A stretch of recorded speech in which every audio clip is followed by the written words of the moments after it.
Raise your hand if you would like to have better relationships. There are two things that will affect all relationships. Our perception of the other person and our perception of ourselves. There are two things that will affect every relationship. Our perception of others and our perception of ourselves. Our readings today speak a lot about the Father. For those of you who picked up a missalette, I want you to spend some time today reflecting deeper on our gospel passage today, but it's clearly about the Father's intimate love for us. Every relationship is dependent upon the perception that we have of the other and the perception of ourselves. This is true for God, but this is true for every relationship. I'll give you a quick example. In 1993, my family moved. My family's here with us at Mass today as well. My family moved from Wisconsin to Indiana. So I arrived in Indianapolis. I had no friends. I had no history. No one knew who I was. I joined the cross-country team, where I met a great group of young men. School begins, and all I know are these young men on the cross-country team. Now, for those of you who know cross-country runners or runners in general, they're normally really, really smart. They get good grades. They're not known often for being like socially the most popular kids in school. That's actually not how they're identified as. But anyway, so I arrive at Paramedian High School, and I'm friends with the cross-country runners, and I see the most beautiful girl in the school. This is before Stephanie Brown, of course. And I am just like, she is the most beautiful girl in the whole entire world. I remember talking to some guys in the cross-country team, and I'm like, I am totally going to ask her out. And the entire cross-country team is like, you are an idiot. Like, she will never go out with you. And I was like, I don't care.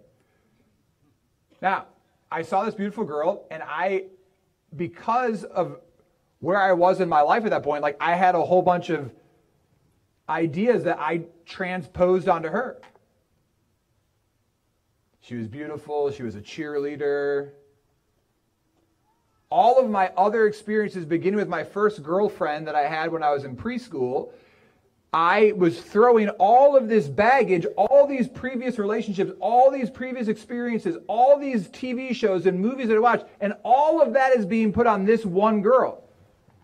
That's how it works. And so that was my perception of this young lady. Even before I even asked her out on a date, all of that was being put on her. Because that's what we do.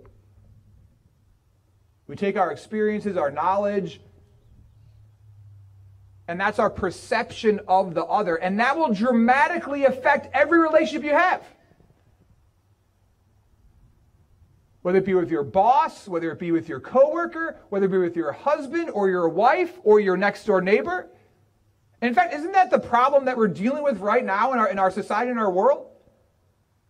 Is that people feel that because of their race or their religion or their skin color,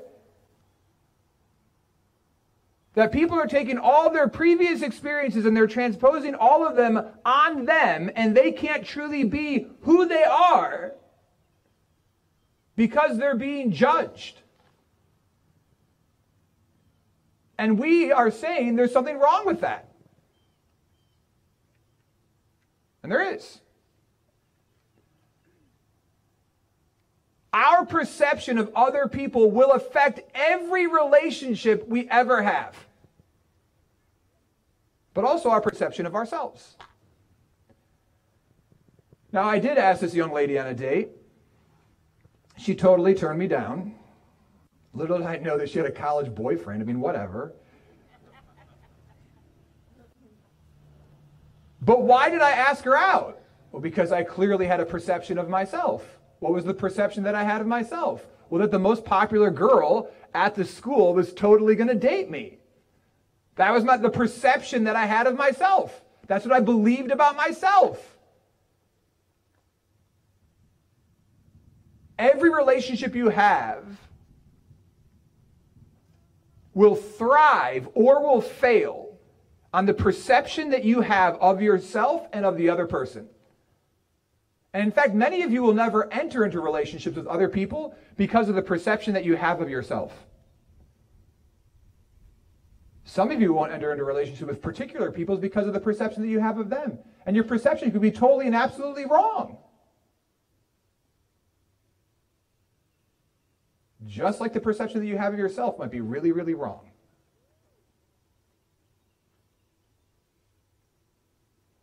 So today I want you to ask yourself the question, what is my image of God? Who do I believe that God is? Because if we don't wrestle with that question, I'm just going to tell you, we're never going to be able to actually enter into a relationship with God. We need to actually spend time, and this is like a question that, like, no matter where you're at on the spectrum, like, it's a question we should ask ourselves, like, all the time. Because the reality is, our life is constantly changing. Our perception of God will constantly be evolving. We'll constantly be having to evaluate, like, who do I believe that God is? And how well do I know him? There's 3 reasons which are really, really, really important why you need to know who God is and what you believe about him. There's 3 reasons.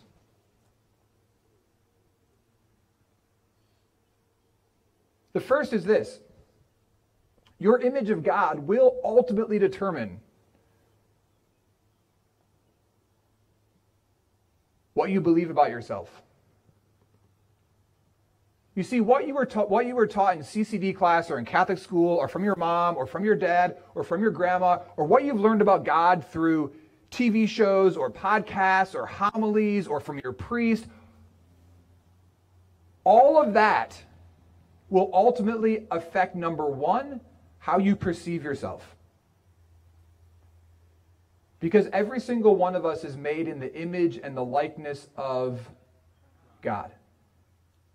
So what's your image of God? Because that's what you actually believe that you're made in the image and the likeness of. Your image of God, your view of God, will ultimately determine what you believe about yourself, whether you know it or not.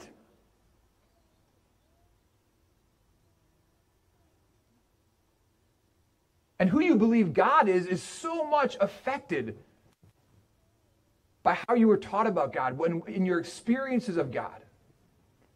But also your experiences of others who are in a role in your life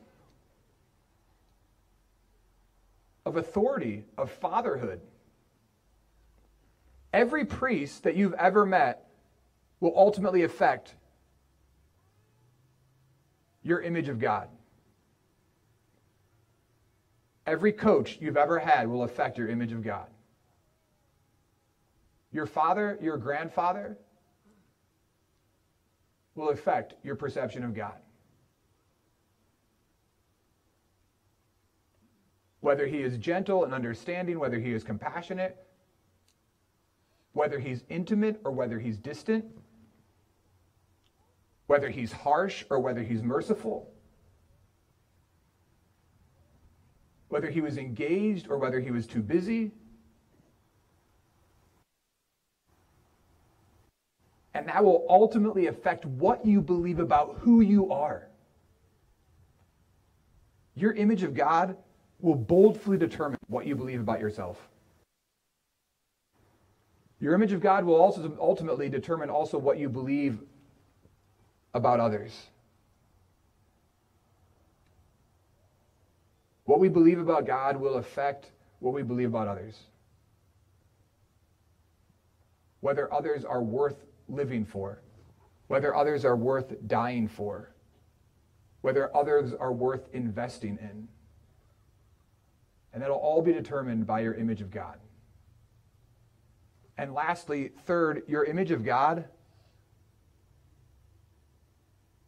will ultimately determine your relationship with him. It'll help you define yourself. It'll determine your relationships. But of course, it will then affect your relationship with him. And what is your relationship with him when it comes down to it? It's the most important relationship you'll ever have. And if you don't agree with that statement, I'm just going to let you know that whatever relationship you have in your life that you believe is more important in your relationship with God will ultimately always fail you. Whatever relationship you have in your life that you believe is more important in your relationship with God will ultimately fail you. Not because it's a bad person, but it's because it's a human relationship.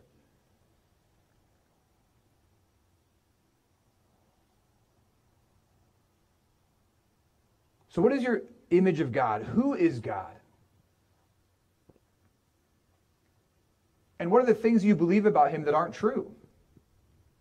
What have you been told about him or convinced about him that's not true? But you believe it and you experience it in your gut. And you need to rip it out. This is what our world is asking right now about racism. What do some people believe about other people that's just a lie? It's not true. The things that have been transposed upon certain people, the same is true that we transpose things upon God that are not true, that are unjust. And God gets put inside of a box. It's a lie. And so we don't want to be in a relationship with him. We don't love him. We don't trust him as we're called to.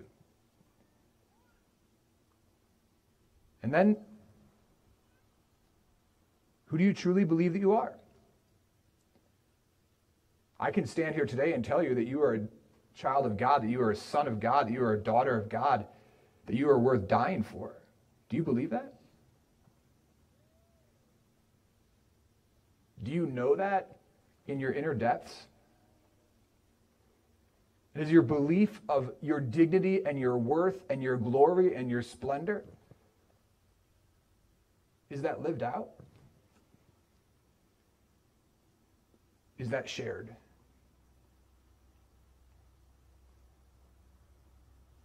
Today, as we hear about the love of a Father who knows us so well that he knows the hairs on our head, for some of you, by the way, you're making God's life easier.